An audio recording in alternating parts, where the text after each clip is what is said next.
Sa gitna ng disyerto, lumitaw ang isang propeta na magdadala ng babala sa bayan.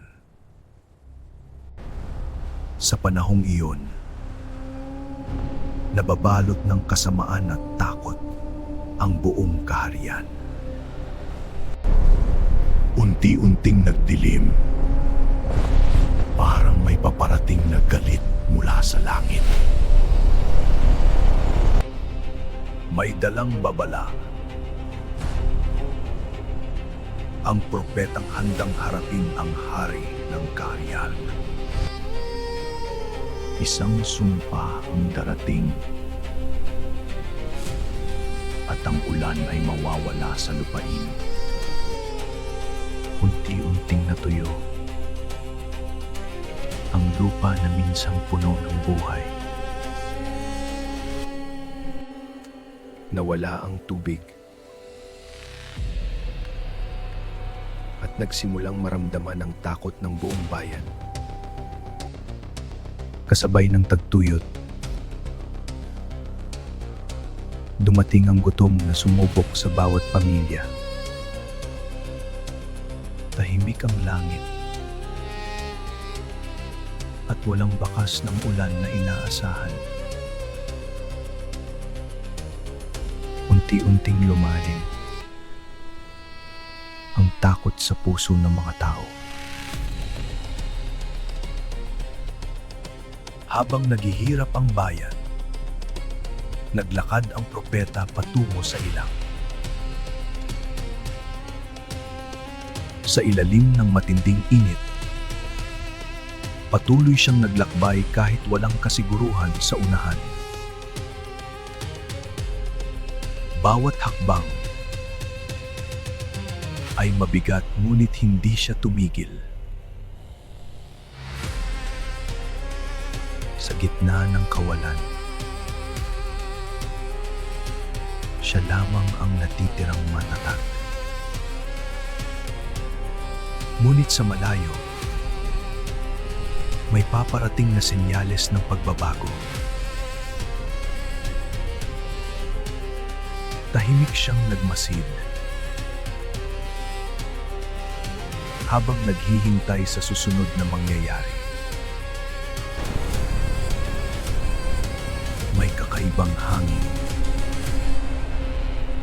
na tila may dalang babala mula sa langit. Hindi niya alam na paparating na ang himala na magliligtas sa kanya. Sa tabi ng tuyong ilog, naghintay ang propeta sa tulong na hindi pa dumarating. At mula sa langit, may paparating na himala sa gitna ng tagtuyot. Mula sa madilim na langit, dumating ang uwak na may dalang pag-asa sa propeta. Sa gitna ng gutom, dumating ang himala na walang sinuman ang inaasahan. Ang simpleng pagkain ay naging patunay na hindi siya pinabayaan. Araw-araw bumabalik ang mga ibon na tila bantay ng propeta. Lumipas ang mga araw,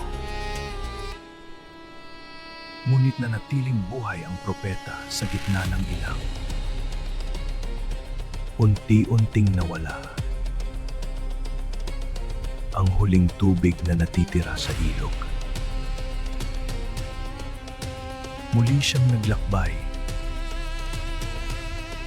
patungo sa lugar na magdadala ng panibagong himala. Sa kabilang bayan, may isang balo na halos mawalan na rin ng pag-asa.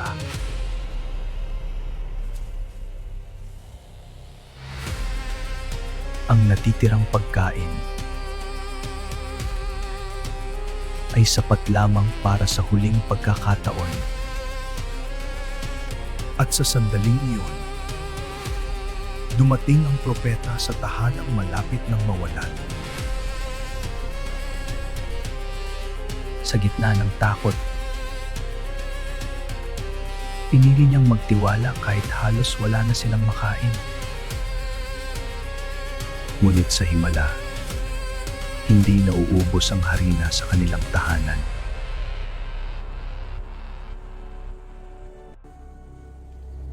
Pati ang langis ay patuloy na dumaloy na parang walang katapusan. Sa gitna ng tagtuyot, bumalik ang pag-asa sa tahanang halos mawalan na. Kumalat ang balita tungkol sa himalang nangyari sa kanilang bayan. Habang lumalala ang tagtuyot, lalo namang tumitindi ang takot ng mga tao. Ngunit isang pagsubok ang muling dumating sa tahanang pinagpala.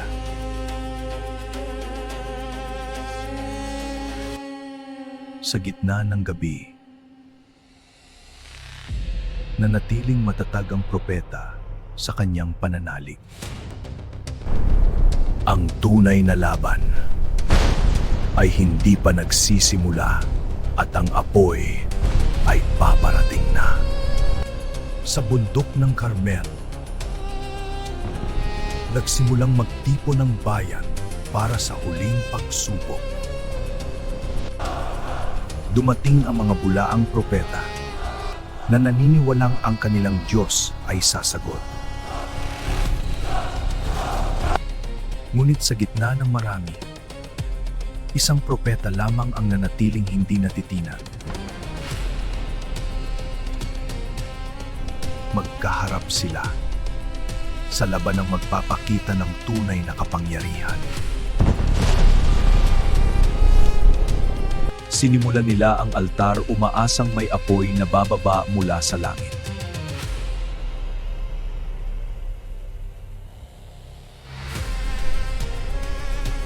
Naghintay ang lahat habang bumibigat ang katahimikan sa bundok. Ngunit walang dumating, walang apoy at walang sagot mula sa langit. Habang lumalalim ang dilim, lalo ring tumitindi ang tensyon sa bundok. At sa gitna ng katahimikan, lumapit si Elijah sa altar na kanyang ihahanda. Muli niyang itinayo ang altar na minsang nawasak. Maingat niyang inihanda ang handog para sa apoy na hinihintay. Binuhusan niya ng tubig ang altar hanggang mabasa ang lahat. Nagtaka ang lahat kung paano magliliyab ang altar. Tumigil ang lahat at ang bundok ay binalot ng katahimikan. Tumingin siya sa langit na tila naghihintay sa apoy na darating. May liwanag na unti-unting nabuo sa kailaliman ng ulap. At mula sa langit, bumaba ang apoy na yumanig sa buong bundok.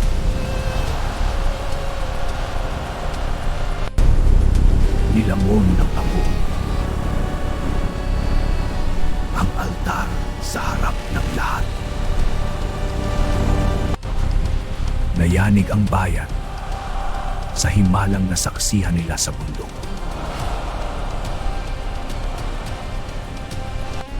Ngunit matapos ang apoy, may paparating pa na pagbabagong mas malaki. Pagkatapos ng apoy, nanatiling tahimik ang buong bundok sa tindi ng himala. Ngunit kasabay ng katahimikan, may hangin na unti-unting nagbabago.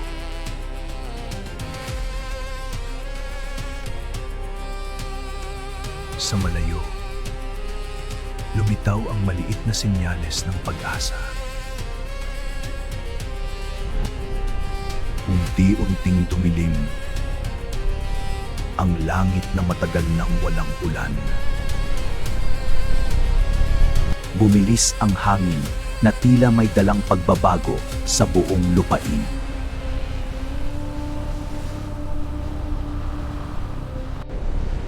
Nagsimulang magtipon ang mabibigat na ulap na matagal nang hinihintay. Naghintay ang bayan, na tila takot na baka mawala muli ang pag-asa. At sa wakas, bumagsak ang unang patak sa tuyong lupain.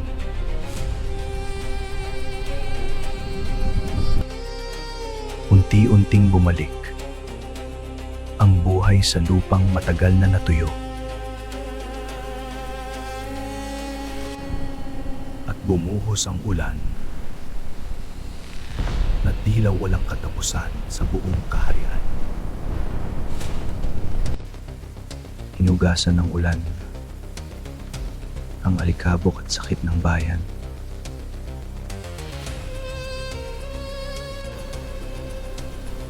Nagulat ang lahat sa himalang matagal nilang hinintay. Muling dumaloy ang mga ilog na minsang natuyo.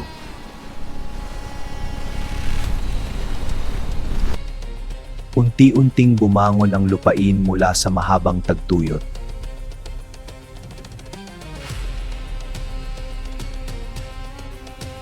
At sa gitna ng ulan, nakita nila ang propetang nagdala ng himala.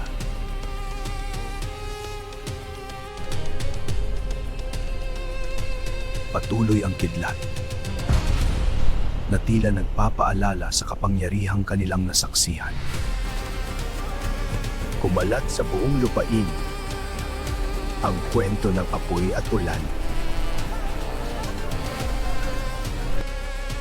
Matapos ang bagyo, dumating ang katahimikan matagal nang nawala. Ngunit sa dilim, may paparating na galit mula sa kaharian. Habang humihina ang bagyo, papalapit naman ang panganib sa propeta. Sa gitna ng gabi, muling naglakbay ang propeta palayo sa panganib. Pagod at sugatan, patuloy pa rin siyang lumalaban sa gitna ng takot. Sa katahimikan ng bundok, naroon ang propeta na naghihintay ng susunod na tanda. Sa likod niya, papalapit ang mga kawal na ipinadala upang siya'y hulihin.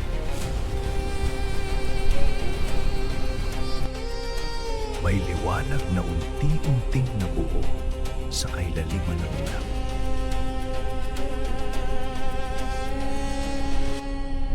Yumanig ang langit na tila may paparating na himalang hindi maipapaliwanag. Unti-unting bumukas ang madilim na ulap at lumitaw ang liwanag. At mula sa langit, lumitaw ang apoy na hindi katulad ng ordinaryong apoy. Isang karwaheng apoy ang bumaba mula sa kalangitan sa harap ng propeta. Ang himala ay tuluyang lumapit na tila tinatawag ang propeta. Unti-unti siyang lumapit. sa apoy na magdadala sa kanya palayo. At sa gitna ng apoy umakyat ang propeta patungo sa kalangitan.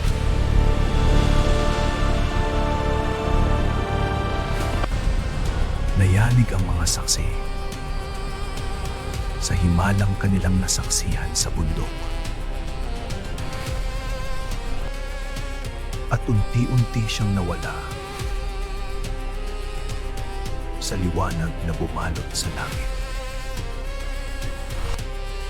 Matapos ang himala, dumating ang katahimikan sa bundok ng Carmel. Ngunit ang alaala ng propetang apoy ay mananatiling magpakailanman. Ang kanyang kwento ay naging apoy na hindi kailanman mamamatay. Isang mensahe mula sa langit ang iniwan ng propeta. Kahit mawala ang tao, ang kanyang alamat ay mananatiling buhay sa kasaysayan. Ang apoy ng langit ay minsang bumaba upang ipakita ang tunay na